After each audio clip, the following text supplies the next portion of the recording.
Halo, jumpa lagi dengan saya di kelas Matematika Rekayasa. Hari ini di minggu ke-10 kita akan belajar tentang Euler's Method.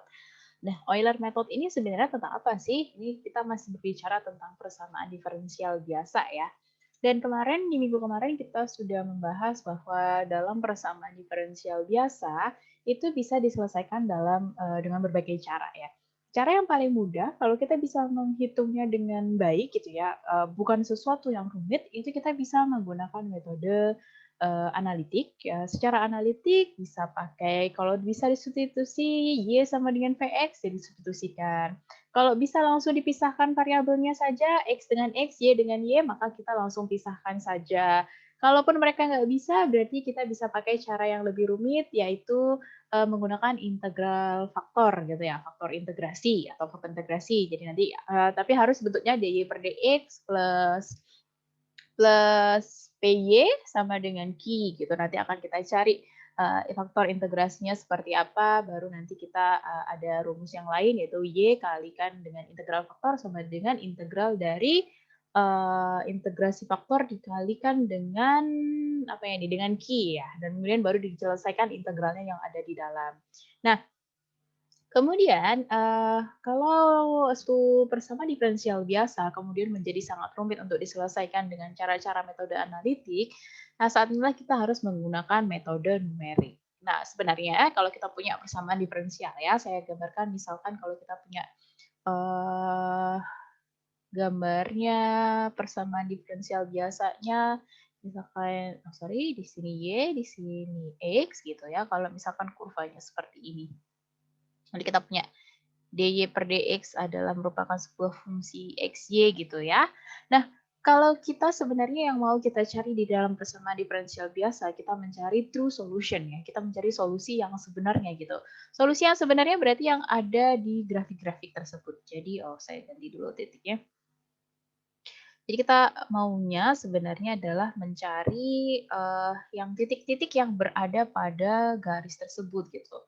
Nah, kita mau mencari titik-titik yang berada pada garis-garis yang di sini. Ini adalah yang kita sebut sebagai true solution ya. Ini yang sebenarnya kita mau cari.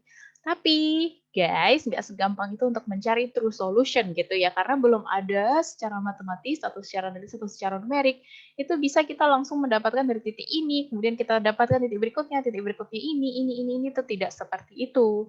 Nah, karena kita tidak bisa mendapatkan true solution, apakah kita berarti tidak bisa mendapatkan solusinya? Enggak, kita bisa mendapatkan solusinya, tapi bukan solusi yang benar-benar true solution, tapi solusi yang menghampiri ataupun yang approximately mendekati true solution-nya. Jadi ini adalah kita pakai approximate ya, atau metode hampiran. Sama seperti yang pernah kita bahas di sistem persamaan non-linear, kalau kita mau menyelesaikan, kita menyelesaikannya dengan menghampiri kurva sebenarnya gitu ya. Tapi karena terlalu rumit gitu ya, kita tidak bisa mendapatkan kurva yang benar-benar sesungguhnya, tapi kita memang menghampiri. Jadi sudah mirip betul, sudah sangat dekat gitu dengan kurva yang sebenarnya. Nah, inilah juga yang akan kita lakukan di metode numerik untuk persamaan diferensial biasa. Kita akan mencari sebuah solusi, misalkan carilah solusi saat nilai X-nya adalah berapa gitu ya. Nah, cari nilai Y-nya, misalkan seperti itu, nanti akan ada soal seperti itu. Nah, kita menggunakan yang namanya metode Euler. Nah, gimana sih metode Euler yang sebenarnya? Jadi kalau misalkan kita punya tadi ya, kita punya ini Y, saya besarkan dikit, oke, ini X, dan kemudian ini adalah kurvanya. Kita misalkan kita ambil titik yang pertama ini ya. Oke, titik ini berada pada Y0 dan titik X0, Y0. Berarti ini fungsinya adalah fungsi dari X0, Y0 gitu ya. Ini adalah titik pertama kita. Dan kemudian bagaimana kita mendapatkan titik yang kedua kita gitu ya. Titik yang kedua kita maka kita dapatkan dengan cara seperti biasa. Kita tarik garis gitu ya. Dan kemudian kita ambil berarti dia titiknya di sini. Misalkan ya, ini kita misalkan di sini. Oh, ini adalah titik berapa? Titik X1 yang di sininya adalah titik Y1. Berarti ini adalah fungsi dari X1, oh sorry, fungsi dari, oke, fungsi dari X1, Y1. Nah, pertanyaannya yang pertama adalah bagaimana kita cara taunya Y1 ini? Bagaimana kita cara taunya nilai dari Y1 di sini? Oke, gimana sih cara kita taunya nilai Y1? Oke, sekarang begini. Logikanya adalah ini kita, misalkan kita start ya, ini kita iterasi. Iterasi yang pertama berarti X0-nya adalah, misalkan aja kita mulai dari 0 gitu ya. Nah, misalkan X0-nya, oh sorry, kita misalkan aja X0-nya adalah X0.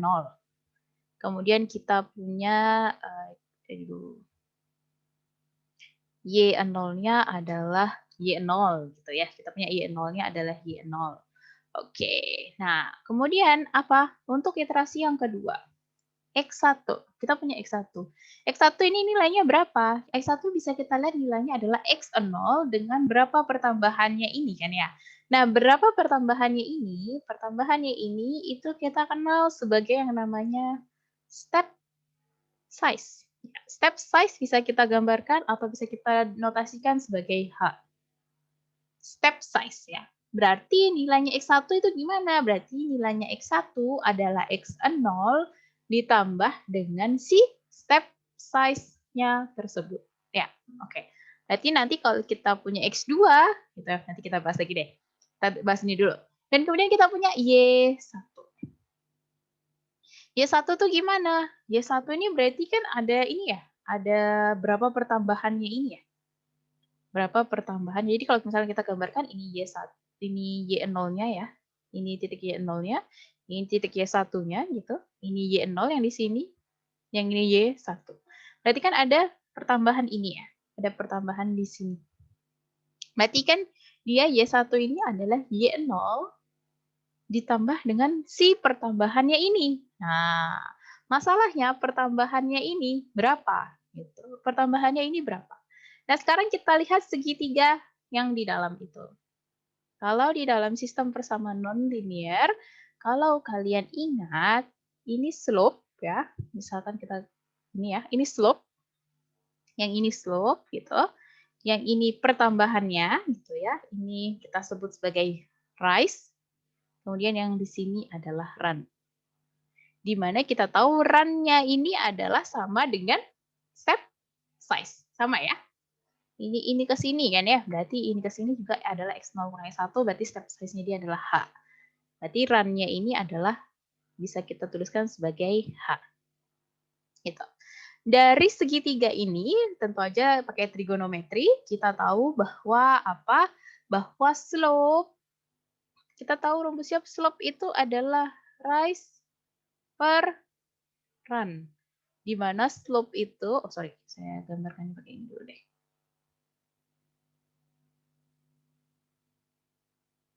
Oke. Oke, di mana slope ya, slope itu adalah rise per run. Jadi rise per run. Di mana slope ya, slope-nya adalah rise per run. Berarti slope di sini berarti apa guys kalau slope-nya yang di sini? Berarti fx-nya kan ya. Berarti slope-nya di sini adalah f dari x, y itu sendiri. Gitu ya. Nah, berarti kalau kita mau mencari yang Y1, fx y-nya berapa? Ya, berarti kan kita dari Y0 nih ya. Berarti yang slope-nya adalah merupakan fungsi dari jadi yang ini kan Y0 nih. Kita dari Y0 nih ya. Ini Y1. Nah, kita tahu bahwa slope-nya ini berarti adalah fungsi dari X0, Y0. Gitu. Nah, berarti kita di sini tahu nih bahwa kita kan mau mencari si rise-nya ini ya. Berarti rise-nya itu adalah slope dikali dengan run. Berarti slope dikali dengan run, slope-nya adalah f dari fungsi dari x0, y0-nya dikali dengan run-nya adalah h. Oke, bisa. Nah, berarti di sini kita bisa menuliskan ini adalah Y0-nya, Y1-nya itu adalah dari Y0 ditambah dengan si rise-nya tadi berapa. Kita kan harus tahu kan naiknya berapa gitu ya.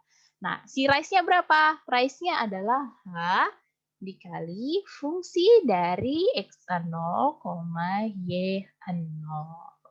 Oke. Ini ya. Ini untuk yang iterasi kedua kita. Sekarang coba kita ke iterasi ketiga. Berarti kita cari X2. X2-nya adalah berarti bukan X0 lagi ya, karena kan kita misalkan di sini, kemudian X2-nya misalkan aja di sini gitu X2-nya. Nah, ini X2-nya. Nggak mungkin dong X0 ditambah H, H-nya kan yang sini. Berarti kita hanya ganti yang sini ya. Berarti X1 ditambah H-nya berapa gitu ya. Step size-nya lagi kan nanti tambah berapa terus gitu ya. Dan kemudian kita punya berarti Y2-nya itu adalah berarti kalau ini Y2 sekarang berarti dari Y1 kan ditambah dengan rise-nya ya. Y1 ditambah rise-nya tadi adalah rumusnya H dikali fungsi. Nah, ini nggak mungkin kan kita pakai X0 Y0 lagi gitu. Karena hanya sendiri juga kita nggak mungkin pakai yang awal lagi gitu. Jadi kita pakai titik yang baru karena dia berasal dari Y1, maka fungsi yang dipakai di sini adalah X1, Y1. Jadi ada F X1, Y1. Ini yang akan kita pakai. Kemudian kalau mau lagi misalkan, nah, jadi nanti X berapa banyak sih ini Bu yang dilakukan? Tergantung soal dia batasnya berapa sampai berapa. Misalkan kita carilah dari X 0 sampai 4 ya. Berarti X0-nya 0, kemudian X1-nya 1, 2, 3, 4, ada 5. Berarti 5 iterasi yang kita lakukan. Jadi seperti itu ya. Dan kemudian berarti yang ke X3-nya itu apa? X3-nya berarti X2 ditambah dengan H gitu ya. Bukan lagi X1 gitu ya. Kita pakai yang X yang paling dekat sebelumnya. Kemudian Y3-nya itu adalah berarti Y2 ditambah H dikali fungsi dari siapa? Fungsi dari yang sebelumnya. Berarti sebelumnya yang ketiga maksudnya berarti X2, Y2. Oke. Dari rumus-rumus di atas bisa kita lihat bahwa bentuknya gimana guys. Bahwa bentuknya dari ini semua kita bisa melihat bahwa bentuknya adalah apa?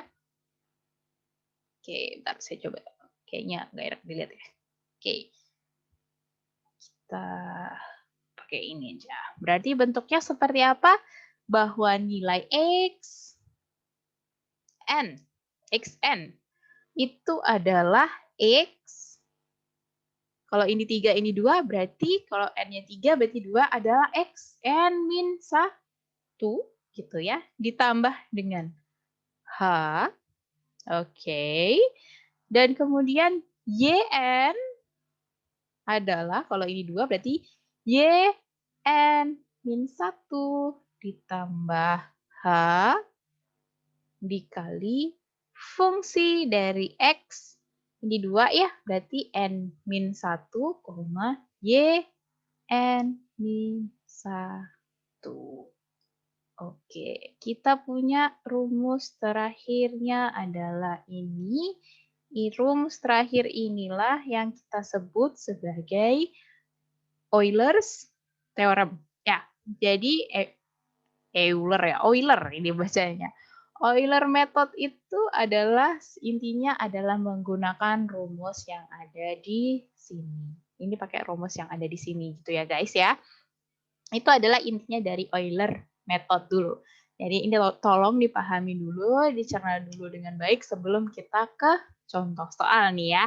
Sebelum kita ke contoh soal, tolong dipahami dengan baik bahwa bisa kalian menghafalkan ini ya. Tapi kalau misalkan kayak saya tipenya nggak bisa ngapal, jadi saya bisanya ngelogika. Nah kalau kalian lupa nih rumusnya seperti apa, tinggal dilogikakan ke grafikal tadi ya.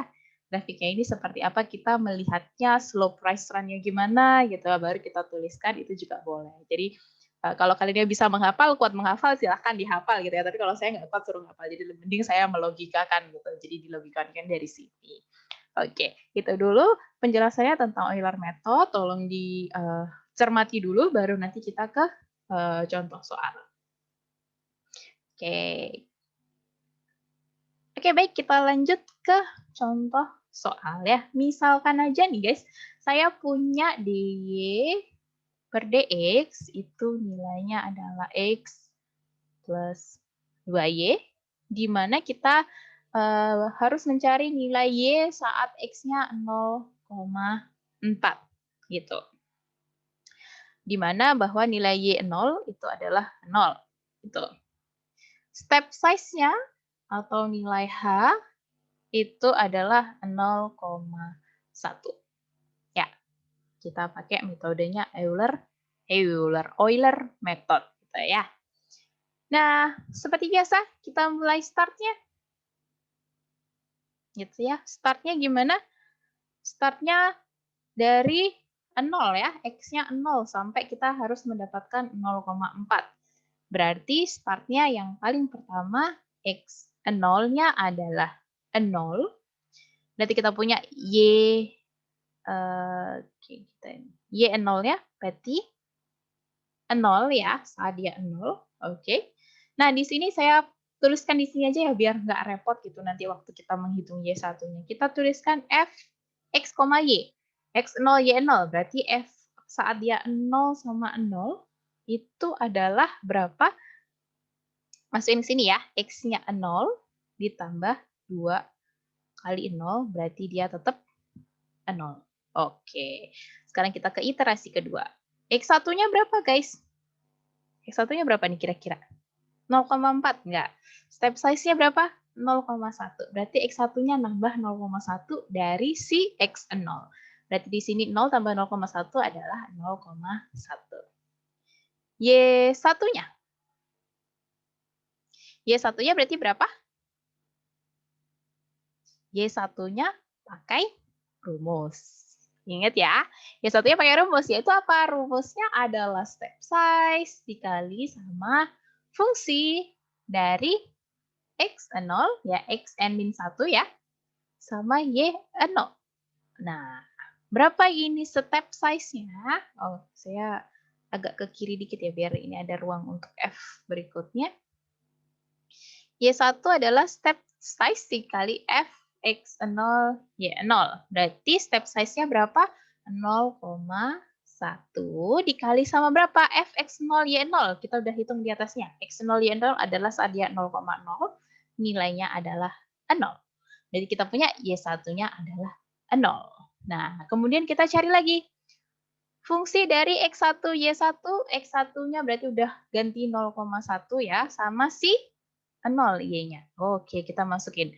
X-nya 0,1 ditambah 2 kali Y-nya tetap 0, berarti 2 tambah 0, berarti dia 2 kali 0, berarti 0,1 ditambah 0. Berarti kita punya F-nya adalah 0,1. Oke, kita ke iterasi ketiga. X2-nya berarti nambah 0,1 dari ini ya. 0,1 dari yang sebelumnya, berarti 0,2. 0,2 berarti Y2-nya gimana? Y2-nya adalah pakai rumus yang sama, saya nggak nulisin lagi ya. Berarti step size-nya 0,1 dikali sama F, bukan X0 linear ya, tapi F X1 Y1 yang sebelumnya. F X1 Y1 adalah 0,1, berarti kita punya 0,01. Berarti fungsinya X1, X2, Y2 adalah 0,2 sama si 0,01. Kita masukin X-nya 0,2 ditambah 2 dikali 0,01. Berarti ini 0,02 ditambah 0,2 berarti sama dengan 0,22. Ya, 0,22 kita punya di situ. Sudahkah kita harus berhenti? Enggak, yang ditanya adalah saat X-nya 0,4 ya, berarti belum nih. 4, yang keempat berarti X3-nya adalah 0,3. Dan kita cari berarti Y3-nya adalah step size-nya dikali sama Fx2Y2 yaitu 0,22 berarti berapa? 0,22 dikalikan 0,1 berarti 0,2 berapa nih? 0,032 ya. 0,032 dan berarti di sini adalah oke kita tarik garis dulu ya biar jelas. Berarti di sini fungsinya dari X3 Y3 adalah 0,3 sama si 0,032 berarti ini 0,3 ditambah 2 dikali 0,032 berarti ini 0,064 ya. Ditambah 0,064 ditambah 0,3 berarti 0,364. Oke, sudah? Belum ya, karena X-nya harus 0,4. Berarti ini yang terakhir nih. Berarti X4-nya adalah 0,4. Di mana Y4-nya adalah step size. Step size-nya 0,1 dikali sama si fungsi dari X3, Y3-nya adalah 0,364. Berapa nih? 0,0 ya? Oke. Oh, saya lupa ini ya. Sebentar. Berarti ada yang salah ini. Saya lupa ini menambahkan dengan Y. Oh, kita harus tambahin berapa guys? Tambah dengan Y0 ya. Saya lupa ini. Sedangkan kalau ini tetap 0 ya karena Y0-nya 0. Yang di sini kita tambahkan Y0-nya berapa? Oke. Ini 0,01 ditambah Y0. Y1-nya. Y1-nya juga 0. Berarti 0. Berarti tetap ya 0,01. Ini udah benar. Oke, berarti yang di sini nih guys, masih salah ini ya. Berarti di sini ada 0,022 ditambah sama 0,01 ya. 0,01 ditambah 0,022 makanya dia jadi 0,032 gitu ya. Aduh, maaf nih guys, saya agak ngantuk nih kayaknya ya. Berarti yang di sini tetap ya, betul 0,032 jadi 0,364. Oke, berarti yang di sini kurang 1 yaitu ditambah sama si atasnya 0,032. Berarti di sini 0,032 ditambah sama 0,0364. Berarti 0,0684 ya. 0,0684. Oke, apakah kita harus tulis fungsinya lagi? Nggak perlu, karena kita nggak perlu cari X kelima gitu ya. Karena kita sudah selesai kita disuruh carinya nilai Y pada saat 0,4. Kita dapatkan bahwa pada saat Y 0,4 nilainya adalah 0,0684. Ini adalah solusinya. Jadi seperti itu. Wah, aduh saya tadi kelewatan nih ya. Yang Y0-nya ternyata saya lupakan gitu ya. Saya lupa. Aduh, bahaya ini. Mohon maaf. Jadi nanti untuk kalian juga jangan kelewatan ya. Jangan kelewatan ada nilai Y0-nya. Saya juga lupa nih. Kalau Y1 berarti harus ada yang ditambahkan dulu ya. Karena di bawahnya ada Y0-nya. Berarti Y0 ditambahkan sama rice-nya tadi. Saya ingatnya cuma si rice aja ini. Waduh, bahaya ini. Oke, jadi seperti itu ya. Jadi kita harus tahu bahwa rumusnya seperti apa. Yang berarti kan kalau Y1 itu tadi pertambahan dari Y0-nya berapa dulu, baru ditambah sama si rice-nya atau pertambahannya. Sama seperti yang berikutnya. Nah, kita akan mendapatkan nilainya seperti ini. Gitu. Oke. Dan kemudian yang terakhir yang akan kita bahas, ini adalah salah satu contohnya ya, udah saya jelaskan. Nah, yang terakhir yang akan kita bahas, tadi kita balik lagi ke grafik ini, ada Y sama X gitu ya. Oke. Kalau kita punya ini tadi, dan kemudian saya kasih di titik ini, misalkan adalah, ini kita ambil ini nilai X0, Y0-nya ya. Kalau kita ambil X0, Y0-nya, kemudian kita tarik garis, gitu ya, anggap saja ini garisnya lurus ya. Berarti kita punya nilai di sini, ini adalah nilai X1, ini F, X1, Y1, gitu ya. Oke. Kita lihat di sini ya guys, ini adalah aproksimasi kita, ini ada approximate ya, berarti kita menghampiri. ini adalah predicted. Nilai dari predicted-nya kita. Prediksinya kita ada segini gitu. Ini adalah nilai prediksi. True-nya di mana? Nilai yang true ada di sini. Yang lebih biru gitu ya. Nilai yang true ada di sini. Oke, di sini adalah nilai yang true. Di sini ada nilai prediksi, di sini nilai yang true. Nah, berarti bisa dilihat di sini guys bahwa apa? Bahwa kalau kita pakai Euler's method, yang perlu kita pahami adalah ada yang disebut sebagai perbandingan antara true sama prediksi ini ya. Ada yang kita sebut sebagai error. Sama seperti sistem persamaan nonlinear, ada error yang terjadi karena itu metodenya adalah kita menghampiri nilai sesungguhnya. Bukan kita mendapatkan nilai sesungguhnya, tapi menghampiri nilai sesungguhnya. Sehingga pasti ada error di situ yang terjadi begitu ya. Akhirnya ada error karena nilai true sama nilai prediksi ada perbedaan gitu ya, ada nilai error. Nah, seberapa jauh error itu bisa kita toleransi gitu ya.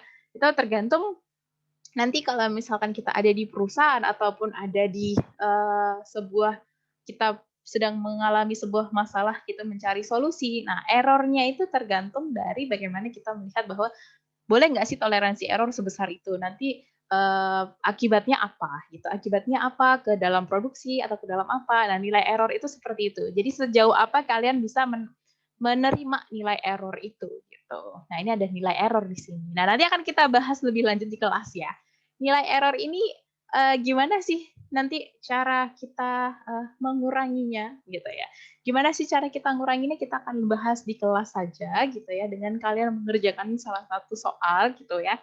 Nanti di situ akan saya coba kalian mengerjakan sendiri gitu ya, biar kalian bisa merasakan kalian ngerjain gitu. Nah, nanti di situ kita akan berbicara tentang kira-kira nih errornya berarti gimana nih supaya dia bisa errornya turun gitu. Gimana harus kita melaksanakan atau memberikan mungkin batasannya, mungkin step size-nya yang dikurangi. Ini kita yang mana nih akan kita bahas melalui contoh soal di dalam kelas saja. Oke, kalau gitu selamat ketemu di dalam kelas dan semoga video ini berguna buat kalian dan semoga kalian bisa mendapatkan pemahaman yang baik mengenai apa itu Euler's method. Oke, terima kasih telah mendengarkan. See you next time.